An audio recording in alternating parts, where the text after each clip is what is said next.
नमस्कार, आदाब, सत श्री अकाल। आप देख रहे हैं विजिलेंस टीवी एस जदराव के साथ। एक ऑडियो को लेकर हुआ बवाल। व्हाट्सएप पर बना हुआ एक ग्रुप, नाम सेक्टर 60 की जनता का मूड। ग्रुप में प्रत्याशी पार्षद हज्जी दिलशाद के प्रतिनिधियों ने डाली गलत ऑडियो। महिला प्रत्याशी नजराना साबरी ने उठाई आवाज तो हज्जी दिलशाद और उनके प्रतिनिधियों ने परिवार को बुला के कसे तंज। आइए सुनाते हैं आपको उस ऑडियो में क्या कहा था उनके प्रतिनिधियों ने। अस्सलामुअलैकुम।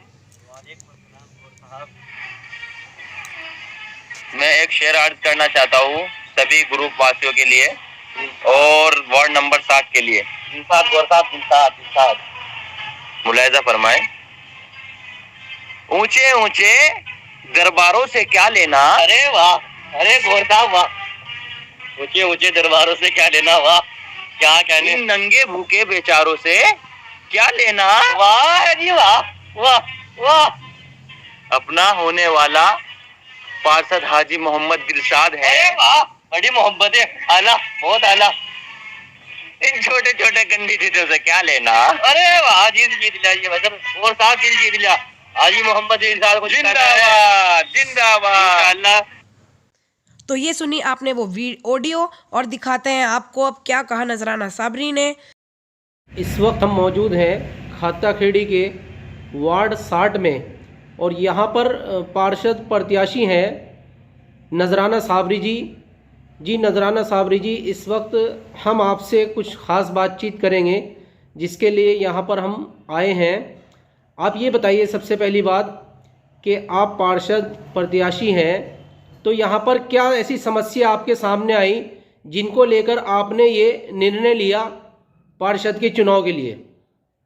सबसे पहले तो मैं आपका और आपके चैनल का धन्यवाद करना चाहूँगी कि आपके माध्यम से मैं नजराना साबरी सेक्टर 60 को ही नहीं बल्कि पूरी सहारनपुर को और बाहर भी कुछ क्षेत्र को ये मैसेज पहुँचाऊँगी कि महिलाएं कम नहीं हैं, महिलाओं को कम हाँकना भी बेवकूफ़ी है।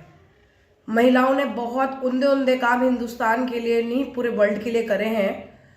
तो यही जो मैंने देखा कि हमारा एरिया बहुत बैकवर्ड एरिया है और मैं शिक्षित हूँ, तो जब पिछले 20 सालों से मैं यहाँ का माहौल देख रही थी कि कोई भी सुधार ऐसा नहीं आ पा रहा था जो यहाँ पर आना चाहिए, तो फिर मैंने निर्णय लिया कि क्यों ना आगे बढ़कर देखूँ।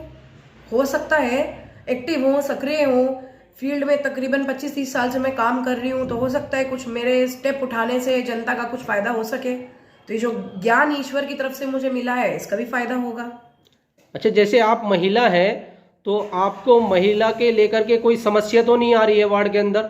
बहुत समस्या आ रही है सर। सबसे पहले तो लोगों की जलन, दूसरी बात यह है कि बीइंग एन एजुकेटेड ह्यूमन, मतलब एजुकेटेड हूँ, कोई भी प्रत्याशी जो पहले रहे हैं या हैं हाल फिलहाल में, समझती हूँ कि इतना एजुकेटेड कोई नहीं है, पर मैं उस चीज़ को पिन आउट नहीं करूँगी।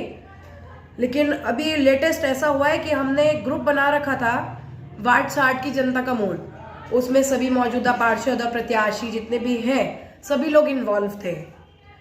तो उसमें जो है बहुत सारी छींटेबाजी एक ग्रुप की तरफ से मेरे ऊपर करी गई। चूंकि मैं महिला हूं तो कोई नहीं चाहता कि महिला आगे बढ़े, तो उसमें एक ग्रुप है हज्जी दिलशाद जी का ग्रुप, जो यहाँ से प्रत्याशी हैं, खड़े हो रहे हैं, और पूर्व टर्म में भी उन्होंने इलेक्शन के लिए खड़े हुए थे पर वो हार गए थे, किसी भी कारणवश वो सामने नहीं आ सके।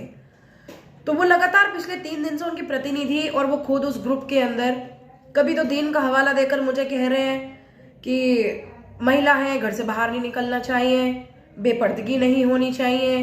कभी वो मुझे बता रहे हैं तुम्हारे पास वोट कितने हैं, तुम्हारी औकात क्या है, हमें बता दें।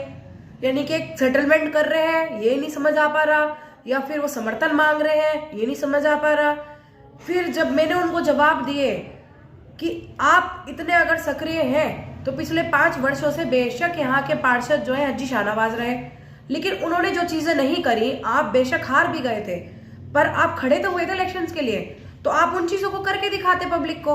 अभी 1 महीने के अंदर ही अंदर क्यों आप करके दिखा रहे हैं इस तरह की एक्टिविटीज, जिससे जो है पब्लिक समझे कि आप तो बहुत काम करने वाले हैं। आप एक चुनावी जुमलों का इस्तेमाल कर रहे हैं, चुनावी टेक्निकों का इस्तेमाल कर रहे हैं पब्लिक को बहलाने के लिए। तो उन्होंने उनके प्रतिनिधि ने एक ऑडियो छोड़ी, वो ऑडियो भी मैं साथ में आपको दूंगी, आप उसको भी वायरल कर दीजिएगा, कि सेक्टर 60 की जो जनता है ये भूखी नंगी है और जिंदाबाद हज्जी दिलशाद, और हमें कैंडिडेटों से, भूखे नंगे कैंडिडेटों से लेना क्या है? अगर यहाँ सेक्टर 60 की जनता भूखी नंगी है तो आप वोट मांगने किस हक से जाओगे उनके पास में? जो गरीब को ना समझ सके वो किसी को भी नहीं समझ सकता। इससे तो उनकी पूरी टीम की सभ्यता नजर आ रही है कि अजी दिलशाद जी की सभ्यता क्या है। क्या वो अपने प्रतिनिधियों को सिखा रहे हैं कि ऐसे वो सेक्टर 60 की जनता को लेकर के चलना चाहेंगे? अगर कोई आंकड़ा पूछे तो उन्हें यह भी नहीं पता होगा कि इस खाताखेड़ी के सेक्टर 60 के अंदर कितने घर ऐसे हैं जो भूखे पड़े रहते हैं, जिनके पास अगर शाम को कोई खाना ना भेजे तो वो लोग खाना नहीं खा पाएंगे, पर वो शर्म की वजह से किसी को कहने भी नहीं जाएंगे। नालियां, स्ट्रीट लाइट, ये तो सब देख रहे हैं, इन चीजों पर क्यों नहीं नजर आती? जब एक पार्षद किसी जगह के लिए इलेक्ट होता है तो वो उस जगह का जिम्मेदार बंदा होता है। उसको अपनी हसरतें मार करके उन लोगों के लिए देखना चाहिए जो लोग आस रखते हैं कि इसे हमने अपना सरपरस्त चुना है, ये हमारे लिए कुछ बेटर करे। और ये तो जनता का मूड है। हकीकत में जनता जिसे चाहेगी ऊपर उठा देगी, जिसे वो लगेगा जनता को कि हाँ ये सक्रिय है, कुछ कर सकते तो करेगी। आज ये लोग स्ट्रीट लाइटें भी लगवा रहे हैं, गड्ढे भी भरवा रहे हैं। आज 1 महीने के अंदर अंदर क्यों करा जा रहा है? पिछले 5 साल में सो रहे थे। और यही नहीं, बल्कि मैं आपको एक और बात बताऊं, कल रात्रि में मेरे जेठ और मेरे बेटे को हजी दिलशाद ने अपने कार्यालय पे बुलाया और बुला करके उनसे शिकायत करी कि जी मैडम को कह दीजिए बैकआउट कर लेंगी खुद को, हमारे लिए क्यों जो है उल्टे सीधे मैसेजेस कर रही हैं। तो ये जो मैं आपको ऑडियो दूंगी, जब ग्रुप के अंदर वार्ड 60 की जनता को भूखी नंगी बताया जाएगा और ये कहा जाएगा इन लोगों के पल्ले कुछ नहीं है, चाहे कैंडिडेट हो चाहे जनता हो, तो क्या चुप बैठना ये मेरा काम है? तो इस चीज को सुन करके चुप बैठ जाऊं? जीत या हार तो ईश्वर की मर्जी है, लेकिन क्या मैं इस चीज को सुनकर चुप बैठ जाऊं?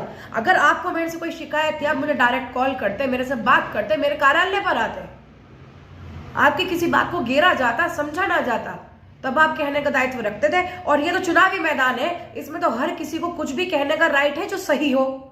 हर इंसान को अपना अपना प्रस्ताव रखने का अधिकार है, लेकिन तरीके से। तो मैं समझती हूँ जनता जो है सेक्टर 60 की, मैं आप लोगों से भी रिक्वेस्ट करती हूँ कि अपना प्रत्याशी, जितने भी प्रत्याशी हैं, अपना पार्षद सोच समझ कर चुने, ऐसा इंसान को चुने जो आपके लिए वाकई में कुछ कर सकता हो। और हाँ, किसी भी प्रत्याशी के लिए एक पॉइंट में बहुत जरूरी पब्लिक को बताना चाहूंगी कि कोई भी ये ना सोचे कि यार ये तो पार्षद इसलिए बन रहा है कि ये आने वाले वक्त में 5 साल में रह करके पैसे खाएगा। जी नहीं, बिल्कुल नहीं। आज मैं सारी जनता को बता देना चाहती हूँ कि RTI सूचना अधिकार के तहत आप लोग पार्षद के खिलाफ में सिर्फ 10 रुपए पर एक फॉर्म भर के पता कर सकते हैं गवर्नमेंट से। वो जनता का दायित्व है कि कितना पैसा गवर्नमेंट ने अलॉट किया, कितना पार्षद ने लगाया, कितना उसने जेब में रखा। हर एक चीज की डिक्लेरेशन आज मिल जाती है। तो इसलिए जनता को घबराने की जरूरत नहीं है, अपना पार्षद मजबूत ढूंढे। जय हिंद, जय भारत। तो ये थी सेक्टर 60 की कहानी। और जुड़े रहिए, देखते रहिए विजिलेंस टीवी। और कोई परेशानी हो तो नीचे दिए गए नंबर पर ज़रूर कॉल करें।